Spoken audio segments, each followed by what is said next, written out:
Até falando de juros, aqui eu vou pensar no lado de doadores, né? De nós investidores. Aqui a gente está emprestando recurso para as empresas. Mas no sentido assim, pô, beleza, a gente vai ter aumento de juros, a gente tem aumento de retornos, mas para quem é investidor da Galápagos, enfim, está nesse setor, nesse sistema, a gente necessariamente está correndo mais risco ou não na mesma proporção? Como é que funciona essa relação aumento das taxas, né, aumento de retorno para o investidor e a proporção de risco? Como é que fica? A gente necessariamente está correndo mais risco? Olha, cara, no cenário como hoje?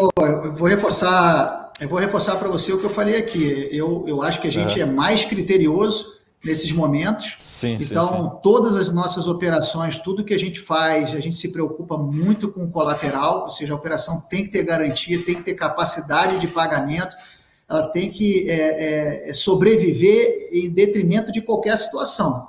Então, eu acho que assim, eu diria que eu vejo de forma muito positiva, porque a gente vai chegar no denominador que o retorno vai ser melhor, e eu acho que a garantia ainda vai ter a qualidade que a gente sempre quis para atravessar qualquer dificuldade. Então, eu acho que eu diria que brincando aqui, a operação, de uma forma geral, os produtos vão até engordar um pouco mais, que eu brinco, né? Não é engordar correndo muito mais risco, porque a gente tem sempre essa preocupação de preservação de capital do outro lado, até porque nós somos investidores, tanto quanto os nossos clientes, nós estamos alinhados, fazendo parte desse risco. E no caso de produtos como o FDICs, nós somos o first loss, né? A primeira perda, dada a subordinação que existe, o primeiro dinheiro que perde é o nosso dinheiro, né? Então, a gente quer que tudo saia da melhor forma possível e a gente vai sempre ter a diligência de se preocupar ao máximo. Então, isso vale para todos os nossos fundos, sejam eles os estruturados, sejam os fundos de crédito líquido. Crédito, a gente tem muito respeito por essa categoria e acreditamos que faz muito sentido ter, né, aproveitar essa nova, eu diria que esse novo patamar que está se colocando, mas continuamos acreditando que tem espaço para todas as classes de ativo, né? Não é só porque o juro está subindo. O juro está subindo porque a inflação está subindo também.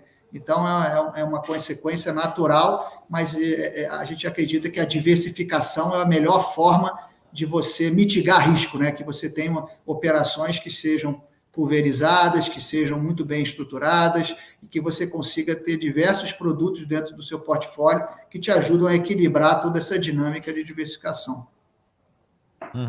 Muito bom. Ô, Bruno, eu queria mudar um pouquinho de assunto para a gente aproveitar também o nosso tempo aqui e falar, como você falou, em relação ao Fiagro. Se você puder apresentar mais ou menos o que é essa operação, talvez seja, como você falou, uma novidade para a gente entender assim, quais são os ativos, quais são os riscos, o potencial, enfim, qual que é a expectativa de próximas ofertas, né? Enfim, a captação, enfim, crescimento desse segmento.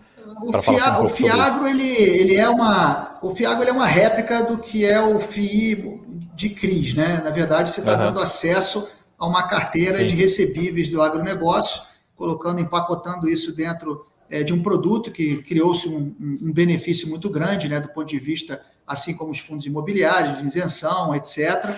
Então, o que a gente procura aqui é poder, de novo, muito preocupado com o crédito, com o recebível, com a garantia, identificar bons doadores, né, boas empresas, bons empresários, e conseguir diversificar isso, seja de uma forma como a gente doa o dinheiro, né, em índice de inflação, índice, enfim, ligado à inflação ou a juro direto, e ao mesmo tempo em setores diferentes, né? Deixa eu dar um exemplo aqui. Hoje, como a gente enxerga o nosso portfólio, a gente tem aqui por setor, né?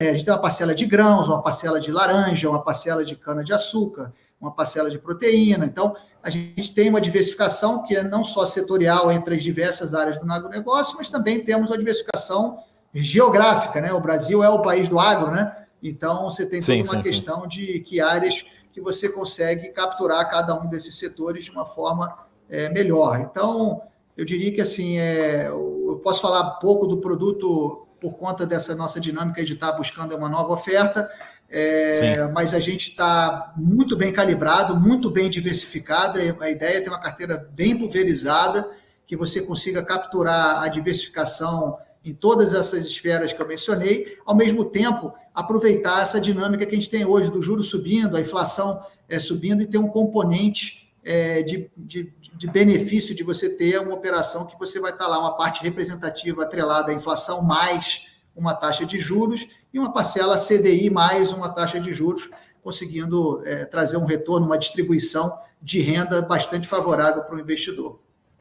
Uhum. Eu acho que é uma classe que vai desenvolver bastante, vai ter vários players que vão participar, acho que tem inúmeras emissões aí em andamento, então a gente vai ouvir bastante sobre isso.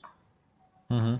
E as características são parecidas com os fundos imobiliários, eu digo assim, em termos de retorno, distribuição de proventos também? Sim, exatamente. O conceito é exatamente a mesma coisa. Tá ótimo.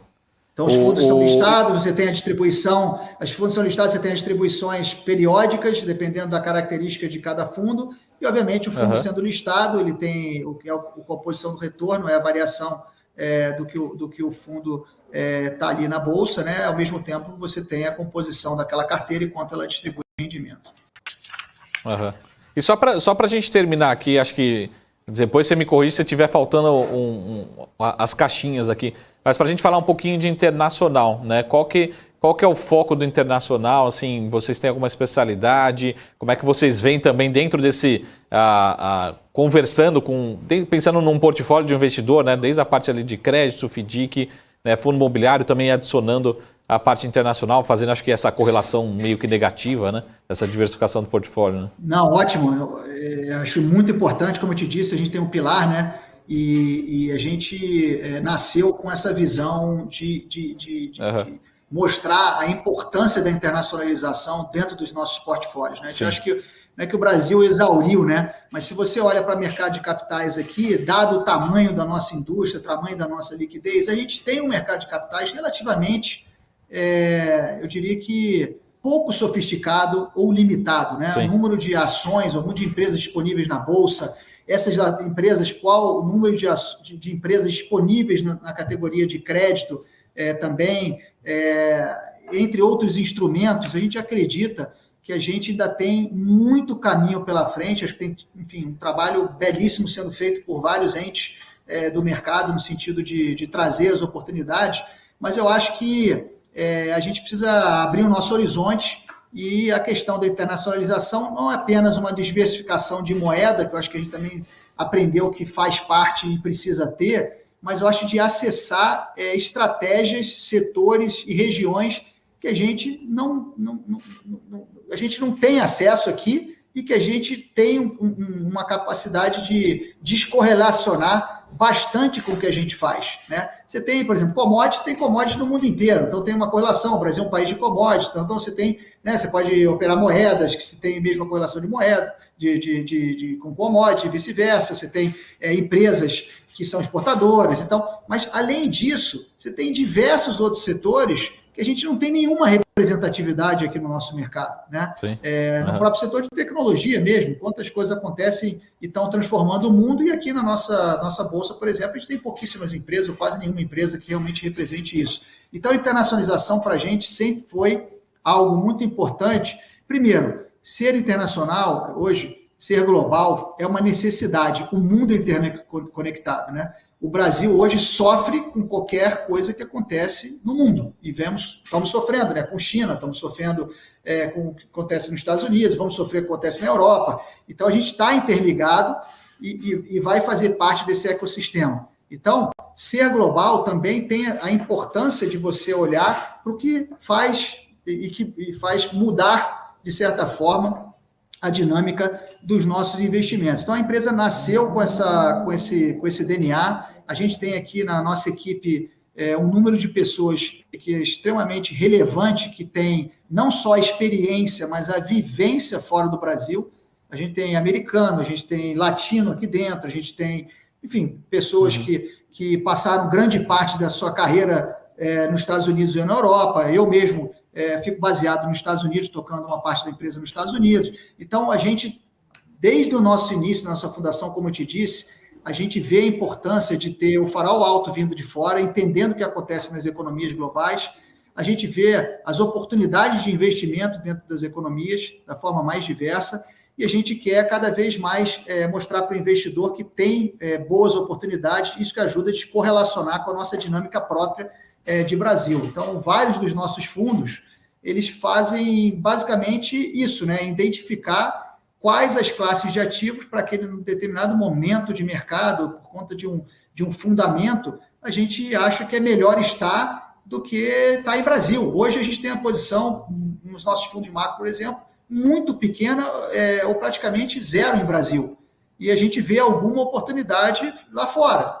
Então, de certa forma, a gente vai estar sempre identificando onde a gente vai conseguir gerar mais retorno, mitigando os riscos, com total liberdade e autonomia para atuar em classes de ativo e regiões, né? Então, para isso a gente se preparou, por isso a gente tem um time que a gente julga bastante sofisticado para entender de cada uma dessas dinâmicas entre as classes. Isso vale para o crédito, isso vale para a commodity, isso vale para a bolsa, isso vale para, enfim, outras classes de ativo que, inclusive, a gente acompanha também em outras jurisdições. Então, eu diria que assim, o internacional tem um componente muito relevante do que a gente faz e a gente acredita que cada vez mais vai ser um diferencial para o que a gente está buscando aqui para os nossos investidores. Uhum. Ô Bruno, só para terminar aqui, eu sempre falo que um bate-papo bom passa muito rápido, a gente já está chegando nos minutinhos finais aqui. Mas aqui é uma pergunta agora é a famosa pergunta para jogar fogo no parquinho, né? Mas assim, vocês têm vamos lá. Gestão de diversos segmentos, enfim, com correlação diferentes, enfim, dependências diferentes. Mas se fosse para escolher, assim, falar assim, pô, aonde que você, Bruno, estaria mais animado, assim? Pô, você acha que tem oportunidade em crédito, aqui em fundos imobiliários, internacional, enfim, olhar para os próximos 12, 24 meses, né? Olhando para esse portfólio da Galápagos, né? Onde você acha que tem mais prêmio, vamos dizer assim, né, em relação ao risco?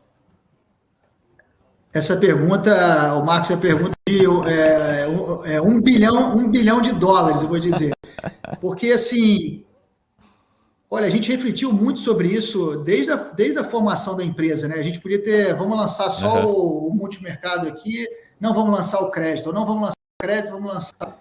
E a gente decidiu, porque a gente vê, de certa forma, oportunidade em todas essas classes. E como a gente tem investidores que vão desde a pessoa física, a investidores high net worth, a investidores institucionais, cada investidor tem uma dinâmica, tem um bolso, tem um horizonte de investimento. Então, assim, se você me perguntar uma classe, eu não consigo te dizer, porque eu acredito em todas elas, todas que a gente está atuando, né? Às vezes mais numa, menos na outra, em função da dinâmica específica de mercado. Esse ano está sendo um ano difícil para multimercado. A gente acredita muito nessa classe, né? E, de novo, vão ter muitas oportunidades que, num cenário de 12, 24, 36 meses, a gente vai ver um horizonte de boas oportunidades. Quanto maior a vol, mais você consegue capturar essas sinergias. É lógico que no curto prazo o juro está subindo, né? É natural que a gente fale, pô, o crédito vai se beneficiar. Vai se beneficiar. É natural a gente, de fato, acreditar que nesse cenário de curto prazo os juros, os produtos ligados a crédito vão ter aí uma maior preferência dos investidores. Mas eu acho que a gente vai crescer em todas as nossas iniciativas. Eu estou bastante otimista com isso. Eu acho que a gente tem buscado incansavelmente a trazer, né, essa discussão, esse debate, trazer produtos com um viés um pouquinho diferente para conseguir surfar essa dinâmica e essa dificuldade. Mas eu acho que, assim, eu não gostaria, seria injusto se eu pegasse um único produto e um único veículo, é só isso aqui que a gente vai fazer. Eu estou otimista que a gente vai conseguir crescer, talvez daqui a alguns meses, se a gente se falar de novo, a gente vai ver que, obviamente, teve um desbalanceio ali um pouco mais aqui, mas, de certa forma, a gente vai continuar crescendo numa proporção bastante legal, e eu acho que vale a pena a gente depois explorando, né, cada um dos veículos específicos. Eu falei aqui de muita coisa, a gente tem uma grade muito extensa, diferente de algumas gestoras que tem só um produto ou dois, a gente tem uma grade bem extensa, então a gente conseguir explorar os nichos que a gente está atuando, entrar no detalhe dos diferenciais em cada uma dessas, que eu acho que faz da gente diferente.